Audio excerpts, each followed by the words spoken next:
भक्तगणों, शिवपुराण में शिवपुराण रुद्र संहिता में भक्तगणों आज आपको सर्वदेव रथ का वर्णन, शिव जी का उस रथ पर चढ़कर युद्ध के लिए ही प्रस्थान, उनका पशुपति नाम पड़ने का कारण, शिव जी का गणेश का पूजन और त्रिपुरधा मई ध्यानों का त्रिपुर से जीवित बच निकलना। भक्त मित्रों, यह कथा आज आपको शिवपुराण में सुनाऊंगा। आप ध्यान से सुने और इस चैनल को लाइक एंड सब्सक्राइब जरूर करें। कथा सुनिए। ब्यास जी ने कहा, शैव पर्वत संत कुमार जी, आपकी बुद्धि बड़ी उत्तम है, आप सर्वज्ञ हैं। तात आपने परमेश्वर शिव की जो कथा सुनाई है वह अत्यंत अद्भुत है। अब बुद्धिमान विश्वकर्मा ने शिव जी के लिए जिस देवमय एवं परमोत्कृष्ट दिव्य रथ का निर्माण किया था उसका वर्णन कीजिए। सूत जी कहते हैं, मुनि व्यास जी की यह बात सुनकर मुनीश्वर संतन कुमार शिव जी के चरण कमलों का स्मरण करके बोले। संतन कुमार जी ने कहा, महाबुद्धिमान मुनिवर व्यास जी, मैं शिव जी के पाद पदों का स्मरण करके अपनी बुद्धि के अनुसार रथ की निर्माण कथा का वर्णन करता हूं, सुनो। तदनंतर विश्वकर्मा ने रुद्रदेव के लिए बड़े यत्न से आदरपूर्वक सर्वलोकमय दिव्य रथ की रचना की। वह सर्वसम्मत तथा सर्वभूतमय रथ सुवर्ण का बना हुआ था। उसके दाहिने चक्र में सूर्य और वाम चक्र में चंद्रमा विराजमान थे। दाहिने चक्र में 12 अरे लगे हुए थे, जिनमें 12 सूर्य प्रति से और बायां पहिया 16 अरों से युक्त था, जिनमें चंद्रमा की 16 कलाएं विराजमान थी। उत्तम व्रत का पालन करने वाले विपेंद्र, अश्विनी आदि सभी 27 नक्षत्र भी उस वाम चक्र की ही शोभा बढ़ा रहे थे। विशेष संरित उन दोनों पहियों की नेमी बनी अंतरिक्ष रथ का अग्रभाग हुआ और मंदराचल ने रथ की बैठक का स्थान ग्रहण किया। उदयांचल और अस्तांचल ये दोनों उस रथ के कुंवर हुए। महामेरु अधिष्ठान हुआ और शाखा पर्वत उसके आश्रय स्थान हुए। संवत्सर उस रथ का वेग, उत्तरायण और दक्षिणायन दोनों लोहधारक मुहूर्त बंधुर रश्मा कलाएं उसकी कीलें हुई। काष्ठाएं उसका घोड़ा, नासिका रूप अग्रभाग, क्षण अक्ष दंड, निवेश अनुकर्ष, नीचे का काष्ठ और लव ईशादंड हुए। घोलोक तथा रथ का अवरोध, ऊपरी पर्दा तथा स्वर्ग और मोक्ष ध्वजाएं हुई। अभ्रव एरावत की पत्नी और कामधेनु जुए की अंतिम छोर पर स्थित हुए। अव्यक्त प्रकृति उसका ईशादंड, बुद्धि, नडभल, अहंकार, कोना और पंच महाभूत उसका बल थे। मुनिश्रेष्ठ, इंद्रियां उससे चारों ओर से विभूषित कर रही थी और श्रद्धा उस रथ की चाल थी। उस समय वेदों के 4 अंग ही उसके भूषण और पुराण, न्याय, मीमांसा तथा धर्मशास्त्र उभूषण हुए। संपूर्ण शुभ लक्षणों से युक्त बल संपन्न श्रेष्ठ मंत्र घंटा के स्थानापन्न हुए और वन तथा आश्रम उसके पाद बने। सहस्त्र फणों से सुशोभित शेषनाग बंधन रंजु हुए और दिशाएं तथा उपदिशाएं उसके पाद बने। पुष्कर आदि तीर्थों ने रत्न जटित स्वर्णमय पाताओं का स्थान ग्रहण किया और चारों समुद्र उस रथ के आसाधन वस्त्र बने। गंगा आदि सभी श्रेष्ठ सरिताओं ने सुंदरी स्त्रियों का रूप धारण किया और समस्त आभूषण से विभूषित हो हाथ में चवल्ले यंत्र स्थिर होकर वो रथ की शोभा बढ़ाने लगी। आहा आदि 7 वायु ने स्वर्णमय उत्तम शोभान का काम संभाला। लोकालोक पर्वत उसके चारों ओर का उपशोभना और मानस आदि सरोवर उसके सुंदर भारी विषय स्थान हुए। सारे वर्षाचल उसके चारों और के पास बने और नीचे के लोगों के स्वामी उस रथ का तलभाग हुए। देवादिदेव भगवान ब्रह्मा लगाम पकड़ने वाले सारथी हुए और ब्रह्मा देवत ओंकार उन ब्रह्मदेव का चाबुक हुआ। आकार से विशाल छत्र का रूप धारण किया। मंद्राचल पार्श्वभाग का दंड हुआ। शैलराज हिमालय धनुष और स्वयं नागराज से उसकी परिचया बने। श्रुति रूपिणी सरस्वती देवी उस धनुष की घंटा हुई और महातेजी विष्णु बाण तथा अग्नि तथा बाण के नोक बने।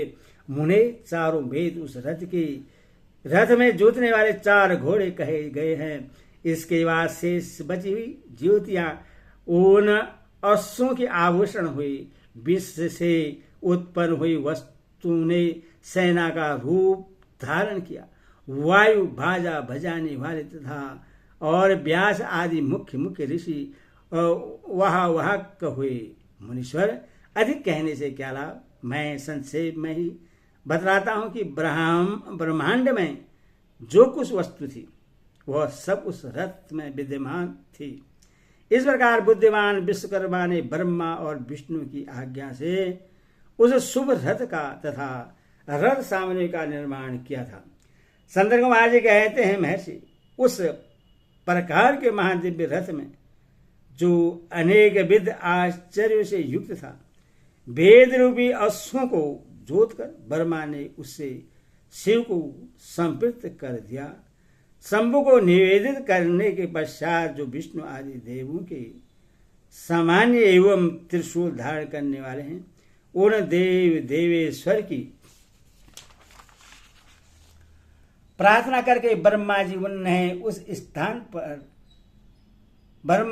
उस रथ पर चलाने लगे तथा महान ऐश्वर्यशाली सर्वदेवमय शंभु रथ सामग्री से युक्त उस दिव्य रथ पर आरूढ़ हुए।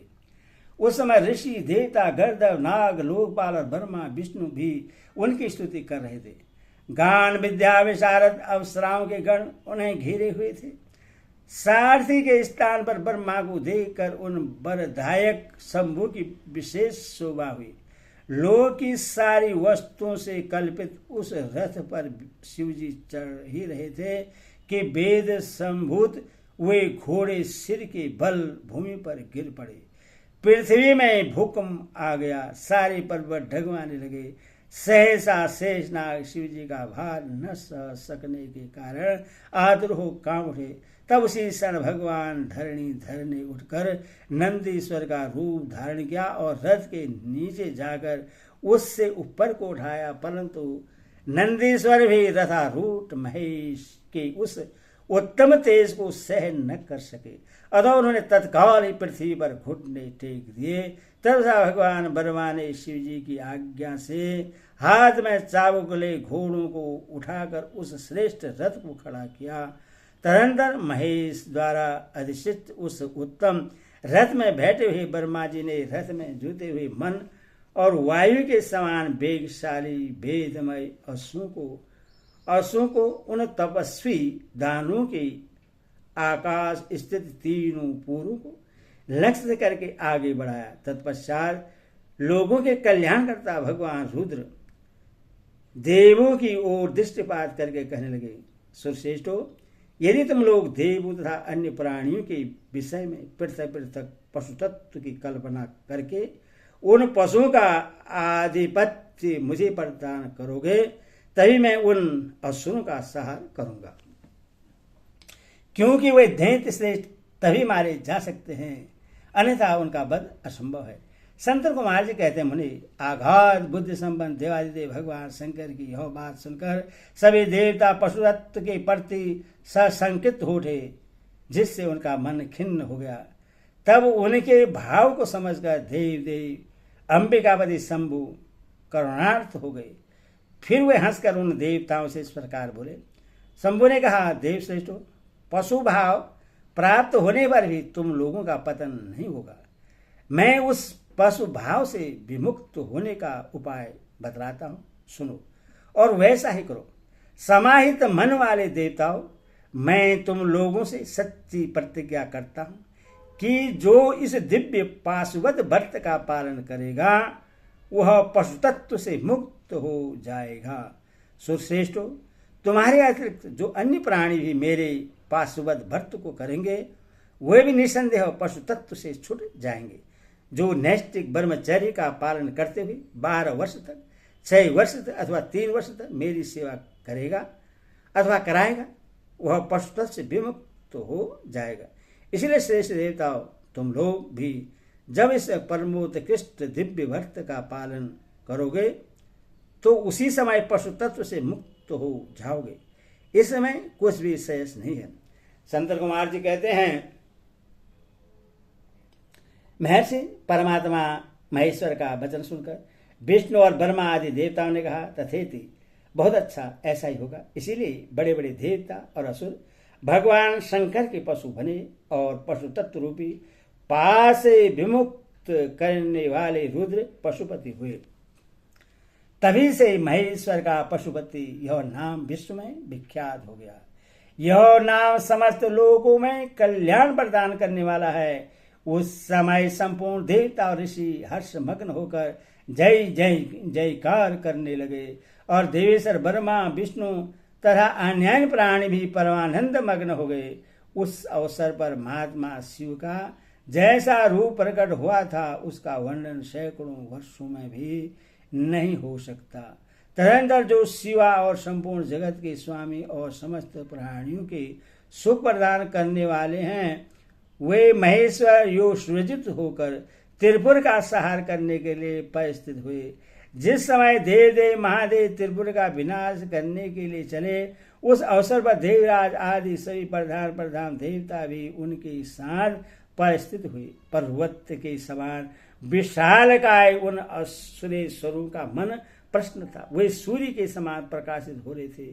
वे सभी हाथों में हल, साल, मुसल, भूषंती और नाना प्रकार के पर्वत जैसे विशाल आयुधों को धारण करके हाथी, घोड़े, सिंह, रथ और बैलों पर सवार हो चल रहे थे।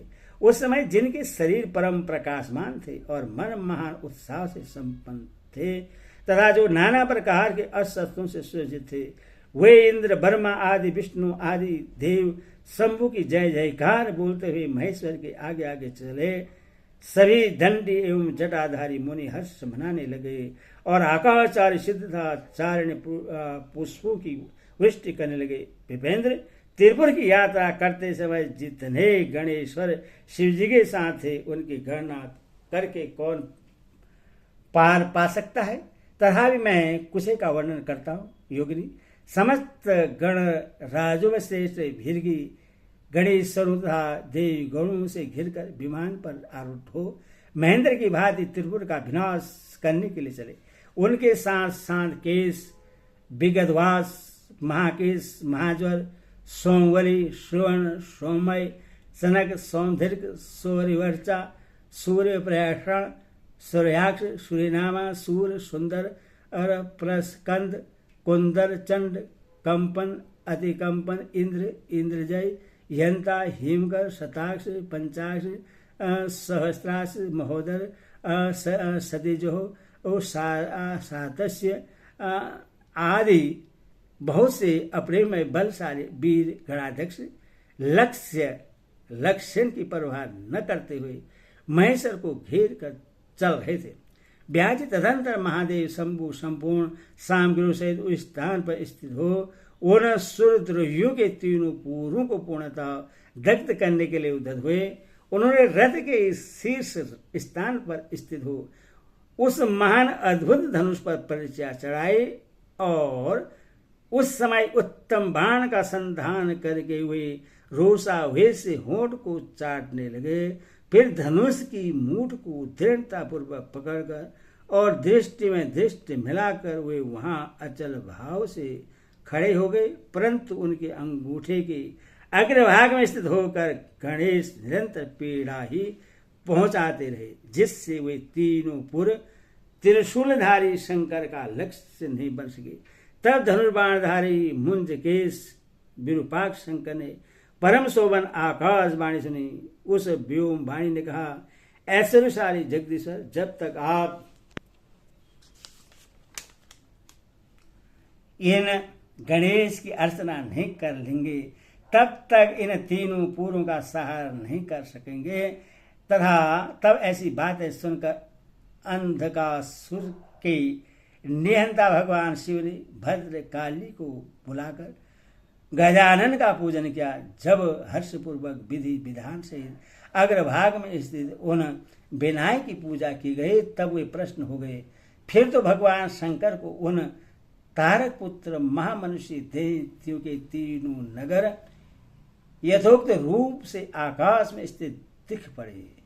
इस विषय में कुछ लोग ऐसा कहते हैं कि जब शिवजी स्वयं स्वतंत्र परम ब्रह्म सगुण निर्गुण सबके द्वारा अलग स्वामी परमात्मा निरंजन पंचदेवमय पंचदेवों के उपास्य और परात्पर प्रभु हैं, वही सबके उपास्य हैं, उनका उपास्य कोई नहीं है।